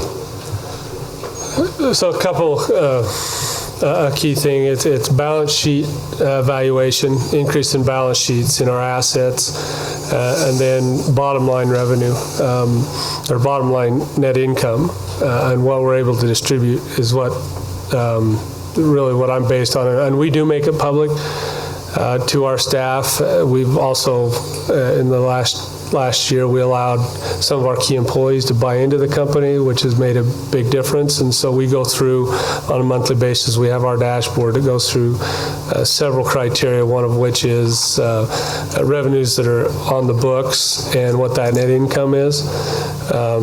And then they participate and they share in that based on how well we do as a company. And then we have a bonus program for the non-owners of the company as well. So, one of the key metrics within the executive team is also how fast a deal gets vetted. One of the things that we do in our company is the longer we spend on due diligence, the more money it costs us. And so the quicker we can get it from either a go or a no-go, the less it costs us. So those are some of the other key metrics that we look at as well. Mark, how about on the Bain side? Yeah, in a professional services firm like ours, the measurements are somewhat different than they would be in either, I think, an entrepreneurial company or a public company, in the sense that when we play leadership roles, we are player coaches. We work with clients at the same time as we actually have to manage the business. And so in rough terms, 60% of our performance is on being a player, and 40% is based on performance of the business. So player has to do with building client assets and building people assets and building brand assets for the firm. And for the performance side, the 40% is around, of course, the traditional things that you would expect, which is revenue growth and profitability. And I do a podcast for CBS, and it's called All Business, and I interview CEOs and everything from CEOs to celebrities. But the one thing that comes up in that discussion with about their business is always about talent and labor. And Dennis mentioned it earlier about the employment growth and how important that is to all of us. How much time do you spend on thinking about that piece of it in your business? The talent or labor, the pool that you have and the availability, and also the quality of that labor? In our business, it's everything. We spend more time on that than just about any other topic, because the assets in our business get up and go home every night. And so it is people assets. And we are in a business where it is the quality of the people assets that make the business at the end of the day. And if we don't have the best people in the world, we don't have a business. So it is the single most important strategic imperative that we have in our firm. After that, of course, those great assets develop the great intellectual property that we use, the great ability to interact with people, and so on. So it's more or less on an 80-20 rule basis. It's the 20% that accounts for the 80. I agree. We do focus on the right people. The other thing that we have to do as a company to make us scalable is the right procedures in place, and we're tweaking all the time. And if we've got the right person that works hard, he may not have the most knowledge of what we do, but they're smart and they're willing to learn it. If we have the right procedures in place as a company to take it from A to Z, it has definitely made a big difference, and finding that right person to fulfill that. And we have been very fortunate as a company to have the right people. Tyler can vouch for that. He helped us do some strategic planning in the downturn in 2009, and we just have great people, and we've created great policies for new people that are good people to come into. So it's been very helpful for us. I'd say for me, the keeping people, the talent acquisition, all that is for sure one of our biggest issues that we deal with on a regular basis, and it's a top priority. Especially when when you're a small company, you only have 85 people. You can't hire the wrong person. I always say, hire very slow, fire very fast, because we just can't afford to have somebody just linger that isn't contributing. The other thing that we run into is, as a software company, in the Utah area especially, like, the unemployment rate is non-existent for a software developer. I've seen metrics that were stating that there's like 10 job openings in Utah for every software developer that there is right now. And we were running into problems where we literally just couldn't even find anybody, let alone a good person, and which then makes it difficult because now you're hiring people who are demanding a ton of money who aren't even good software developers. And we've ended up having to outsource some. We actually have about half of our development staff in Utah, half outside of Utah, because of just those issues of trying to acquire talent has become very difficult. Do you more so maybe for Cam and John, are you with that piece of it as a CEO, are you bringing that to the forefront, and is it part of your management meetings where you're talking about that and how you're trying to put that at the top? So we actually even make it a part of our whole company meetings and talk about it. So like we offer larger referral bonuses actually for developers within the organization. Most of our best talent has come from another person who worked at the company who had a great friend that they thought would be good and part of the team. So we talk about it as a whole organization. We talk, like I said, we're more focused in that meeting because we don't hire a lot of people on a regular basis. We're more focused on the procedures to make sure people are following that. But from a third-party standpoint, though, what really affects us is the labor market in the construction industry. And we are talking about that, trying to figure out how, because material costs are not going up, but labor costs are, and it really is affecting how we go about our business and the cost of doing that. So that is a discussion we have, not us internally of hiring people, but it's a discussion we have about how do we, and what are the signs of that high labor cost now as we're building buildings. So I'm going to twist the question a little bit now, probably maybe a little bit more controversial. In the C-suite, I know we were always concerned with diversity and making sure that we had a diverse workforce, diverse customer base, diverse everything. So when I look out over the room today, and certainly I don't see the most diverse crowd. What do you do in your business, or is it even a concern for you in thinking about the diversity of how you have the talent and then also the people that you serve? So I grew up in Southern California, and I think there's obviously a very diverse population there. And I've always had a love for all of humanity. Like, lots of times, even when I hear people talk about Americans deserve jobs or things like that, I'm like, well, I love my brothers and sisters in China and everywhere else. Like, I literally don't see anybody as any different. But when I'm hiring people, I hire the best person for the job, period. I was attending a Women's Tech Council meeting just a couple weeks ago, and maybe we're a little different too, because like our head of engineering at Omniture, my former company, was a woman, which is very unusual, I think, in the state of Utah. And Utah has some interesting, cultural things that change that and make it difficult. But we encourage it. We try and, just hire the best people, and I would never make any decision, honestly, based off of what race or whether they're male, female, any of those things. Actually, I really believe in giving the best person the job. Because there is no such thing, and people want to say this, well, what about if it was totally equal, like with a person, would you hire this person over that person? And I'm like, that doesn't exist. I've never been in a situation where I'm literally looking at two absolutely equal people. And we have tons of women who work at Observe Point. From other races, it's really difficult in Utah, because, like, if I was looking at an African American who came in, it's like, I literally didn't get any resumes. And so I don't know what I can do in those situations, especially being a small company. Cam, it's a construction industry, so I do give you a little slack on that. But do you look around your management team and say, yeah, we need to change this a little bit, maybe? We don't. Fortunately, we have plenty of diversity in our company, from ethnic to gender. So, and we do the same thing. It's the right people.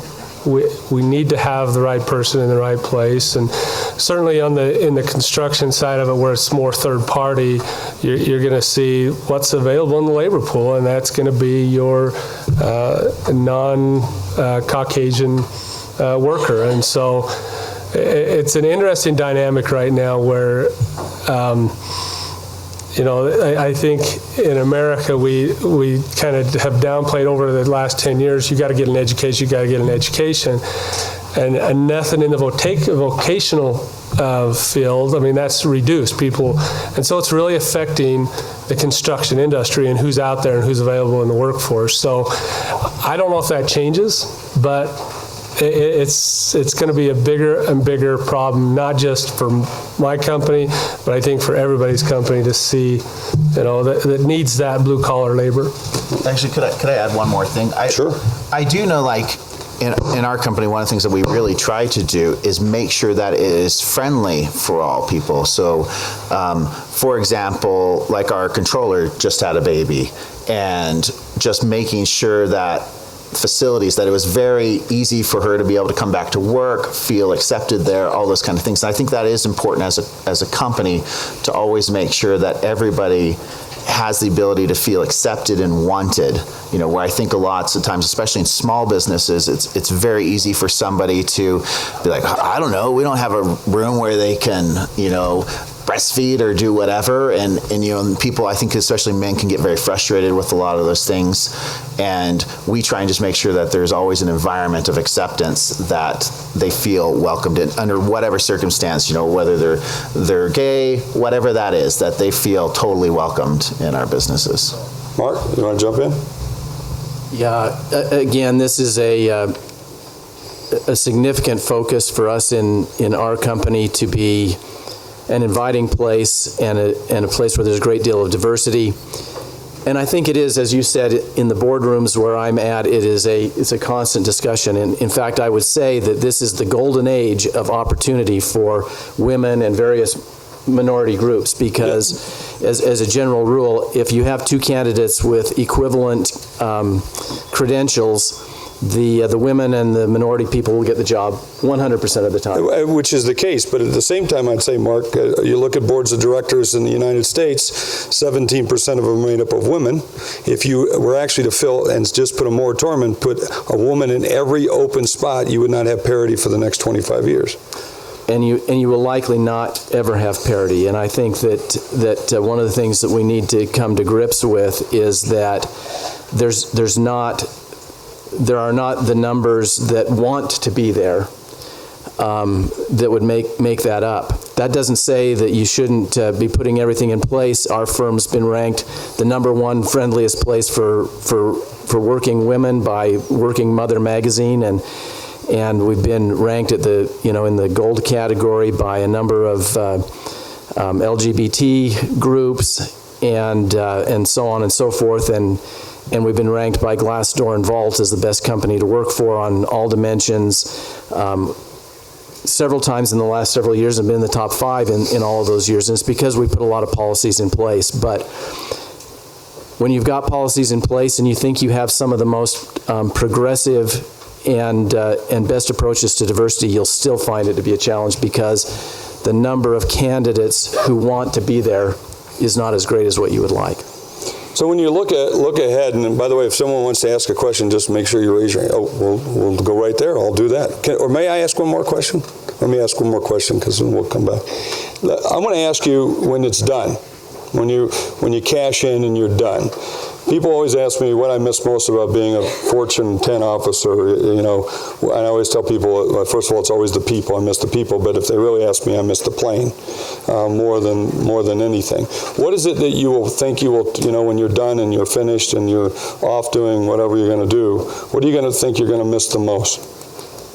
So I've been there, I've been done before, right? And but you're still in it. I was only like 32 years old and had more money than I knew what to do with. And I realized that my favorite hobby in the world is creating, and doing business. And like this whole concept of retirement that we always talk about, and we're like telling people, oh, you just stop doing kind of at 65 or whatever. And I think as long as you love doing things, you keep going. And maybe if you're just an employee in a company, you need to look at your life and say, am I doing what I love doing?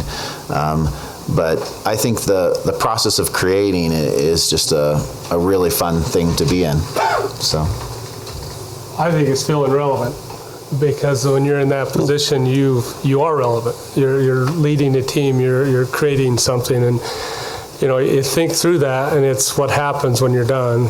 Are you relevant anymore? And so, I've had some discussions with a couple of my partners that are about that stage, and it's something that's real, because you're spending all your time being the relevant one, and are you relevant when you're done? Mark, what are you going to miss? Well, I think that both of these points are completely on point, and I agree with the idea that the traditional idea of retirement is not attractive to me. And the one other element I would add to the two, the creation, the being relevant, is the interactions with people. The kind of stimulating discussions and so on that you continue to have. And so if it's being done with what I'm currently doing, something will have to replace it in terms of interactions with high quality people. It is interesting, because you come to this. I mean, Rob Ryan, I don't know where Rob's at, but Rob's here. But Rob, I never hadn't met Rob before, but knew of Rob. But yet, it's interesting when you come to these events and things. I'm going to miss that, because he challenges you, and I like that challenging, that piece that you get and being relevant. I think is that purpose that we all have.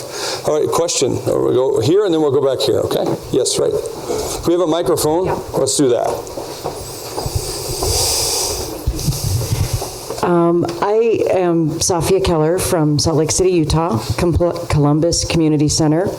And back to the diversity question, I would just be curious to see how each of you define diversity and what you include in that definition of diverse peoples. That's a good question. I'll go, because I talked a little bit about it before. We consider it gender, ethnic group, religion, so age, all those things as we look at it. And we have all those in our company right now. And so now, are they all equal? No. And I think the parity issue that we talked about, it's hard, especially being in the Utah environment, where there just aren't, from a female standpoint, some of them just don't want to be in the workforce. And so it's a harder issue, especially in Utah. So. Can I go? Yeah, go ahead. I honestly don't really think about it. I really just think of all human beings as human beings, and it doesn't matter to me. And I almost feel, I legitimately feel like a lot of the conversations just makes us all more racist in some ways, and like a quota for this or for that. And I'm like, well, these are just people, and I'm going to love all these people, and I'm going to help them the best I can and help provide a great environment for people. So we don't necessarily have any specific discussions. Like, we've never sat around and said, man, we just have to have a black Jewish woman here. It's like that sounds so racist to me to even say that, and I just think, I don't know, maybe I'm very different. I'm super libertarian, almost an anarchist, so I think very differently than most people. So we don't think about it. Others might in my company, but I don't. I think that in a philosophical world, I would hope that we'd all sort of line up with John, that everybody feels like they have an equal opportunity and that everybody is treated on a completely level playing field. Having said that, the demands that come from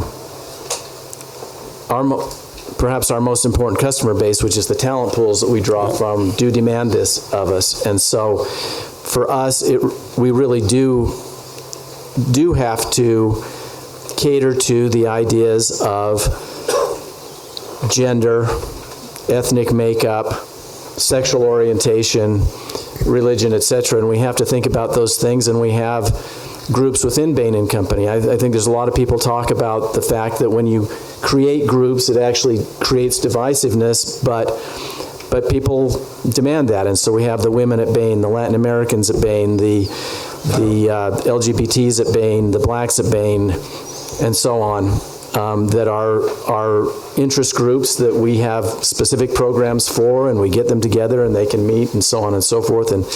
And we have very specific policies around maternity leave and paternity leave and all kinds of things to make it a friendly place to work for everybody who's there and everybody who might feel that they have some special status as a group. I think one of the most important things is to have the discussion and create the tension.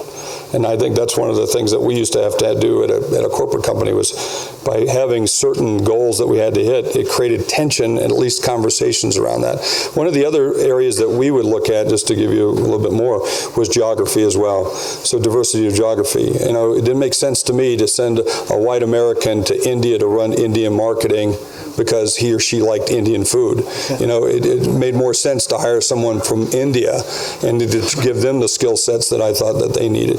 Let's go back here. Yes, ma'am. If you could stand so they know who you are, because, oh, there we go. Okay, and then we'll come right over here. I'm sorry. Thank you. Let's go over here. He's got the mic first. Let's do that. Now I promise I'll come to you. Yes, sir. Hi, Derek Coffey, Herndon Capital Management from Atlanta, Georgia. Mark, my question was really for you. I'm in the equity management business, and when I looked at some of your scenarios, I thought to how we think about managing and dealing with uncertainty. And I was just curious, how do you guys go about sort of mapping out your scenarios? Are you using like Monte Carlo simulation? Are you talking to experts? How are you basically putting these probabilities together? Because, I mean, we have had the hardest time trying to do it without being deterministic. And I just wanted to get a sense of how Bain Consulting goes about doing it. It's really a great question because, you know, if you go back to my comment that if each of those 45 variables was a separate variable, you'd have 2 to the 45th possible things that you'd have to try and run through a Monte Carlo simulation. And you'd have to put probabilities against that, and the probabilities are subjective, and therefore the output is completely useless. And that's the reason why this idea of creating the plausible but corner scenarios. So you can create a story that says this extreme and that extreme, and this extreme and that extreme. And then you have to monitor what's going on. There is nothing that is deterministic, or in my mind, you can't really even create a base case. There is no such thing as a base case. There is what's happening out there and then how you adjust to it. And when John talks to his customers, that's what he's doing, is he's making adjustments. So it's much more of a dynamic than deterministic strategy, is what I'm talking about, is something where you are constantly, you know in advance that if this signpost turns red, we will change our strategy. So then you don't have to do a 6-month study on it, because you've already figured out if this tipping point is reached on this economic thing, or this regulatory decision is made, we will change our strategy in the following way, and then you go down at that point in time, if that makes sense. And having different scenarios for each of those, right? Exactly. Yeah. Change, adapt, or die. It's a great one. Right here. We're going to go here, and then we'll come right back over here, sir. And I think that's going to be about our last one. Hi. Summer Anderson. I lead an executive search company. And probably the most important thing that I hear from all of my clients is we need someone who's going to help push innovation. And that is probably the most pressing thing, because it's either innovate or die. What are you all doing at the senior levels to press in on innovation, and with your people specifically? I always get a kick out of that. We're going to hire someone for innovation, or hey, it's time to innovate, you know. But it's been interesting too, because like when I think about all the companies, you know, I've mentored and worked with, it is interesting how lots of times within the company I actually find a lot of the innovative people are actually the people who get very disvalued very quickly, because I think sometimes, I'm going to make fun of accountants for a second, accountants really struggle to understand, I know sarcasm, understand like what's this value that they're bringing, because it's so hard to peg a value to it, right? The same thing with marketing, right? Where like sales, it's really easy to see that a sales guy produces X, Y, Z. So, you know, we do a whole Scrum methodology in our company, and we have stakeholders that come from every organization, and we try to identify the visionary people in in each of those departments and have them be a part of that whole process so that we really are a team of innovators that are coming up with ideas. I definitely kind of lead that at the company. That's just what I've always been good at. But I do think it takes the whole company. And the other thing is leveraging the innovation of your customers is really important. I find that most customers, and I'll just give an analogy, they'll come to you and they're like, hey, can I borrow your bicycle? I'm like, you want to borrow my bicycle? What do you want to borrow my bicycle for? And they're like, well, because I want to go to, we're down in Utah County, Provo, and they're like, well, I want to go to Bozeman, Montana. And you're like, holy crap, that would be hard on a bicycle. Why don't you take my car or my plane? And customers have a tendency to tell you how they think you should solve the problem versus how the problem really, what is the real problem that they're trying to solve. And so we're always trying to make sure that within our company that from a vision standpoint, that we're getting down to what the real problem is that they're trying to solve, instead of having everybody always just tell us how to solve the problem. And that can be, I think, really difficult in most companies. But getting the stakeholders within the organization and having them be visionary, talking to the customers, trying to really find out what their problems are, that's how we maintain, I guess, the vision, at least in our business. Mark, I'd throw that to you next. Yeah, I agree with the point that you made, is that you can't hire innovation. It's a culture that you build in your organization. And I'll come back to another point. We have done a lot of thinking about innovation. We have a concept that we call both brain innovation, which is that if you just have creative people, they go out and they can sort of create, but they have no idea how to commercialize that. Then you've got left brain people who are more accountants, and they sort of put things into accountability, and you really need a balance of both in the organization to be able to create commercial products that end up taking off. I earlier referred to the Steve Jobs versus Tim Cook axis there, and I don't know who Tim Cook's creative brain is, but Tim's sort of the left brain guy of that duo, and I think that if that can't be recreated, it'll probably slow down the ultimate innovation of Apple over time. But you need a little bit of both, and you need a culture that makes that happen. Yeah, tension's good. Healthy debate and tension's good. Let's go, if we can. Yes, sir. Good design makes money. Is this working? Yes, it is. Jack Rifkin, CEO of a small investment company. How do you think about ownership, stakeholder, in your companies? We're dealing with KKR, for example, which has made a decision that every employee in the companies they're dealing with is going to be a stakeholder, is going to benefit from what they do. How are you all dealing with that? Should be an easy question for Bain, right? I'll just say we went through that whole process the last couple of years, and that's why we offered ownership to our key employees, some of our key employees that we think help drive revenue in the company. We have not offered it to all the employees, and I don't ever think I will offer it to all the employees. It's the key employees that make a big difference in our company, and they've got to have so much time. And we don't give them the ownership either. It's we set up a way for them to buy in. There's a limited amount. We're okay to lend them a piece of their buy-in, but they have to come up with the cash to buy in to whatever level they want to through a means of our loan and their ability to come up with, whether it's been a bonus or whatever it is. Being a software company, I think most software companies do option plans and all these kind of things. We actually really fought against that paradigm for a little bit. My former company, we had tons of options, and everybody did really well.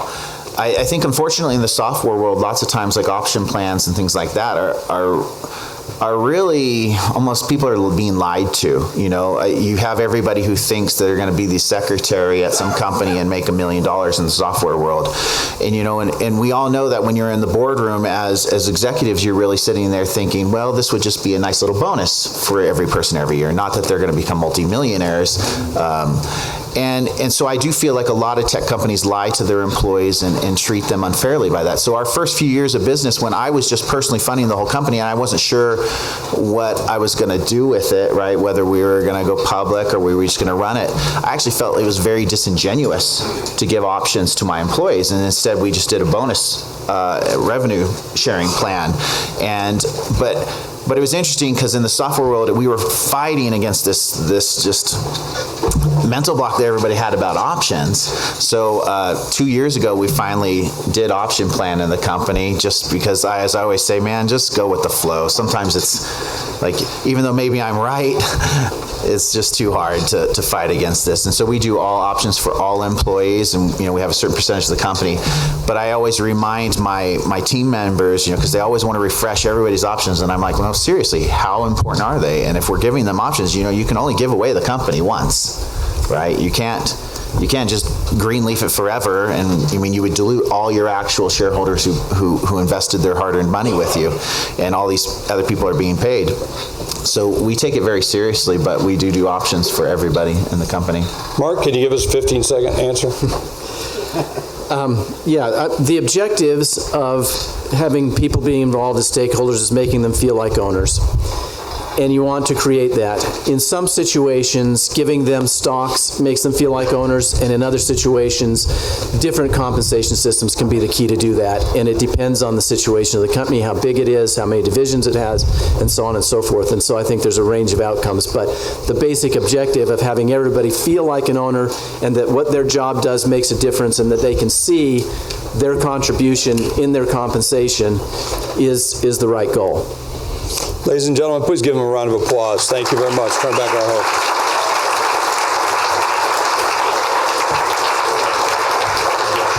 We're going to take a short 15-minute break, and then Bill Dunkelberg will convene the next panel at 11:30. Thank you very much.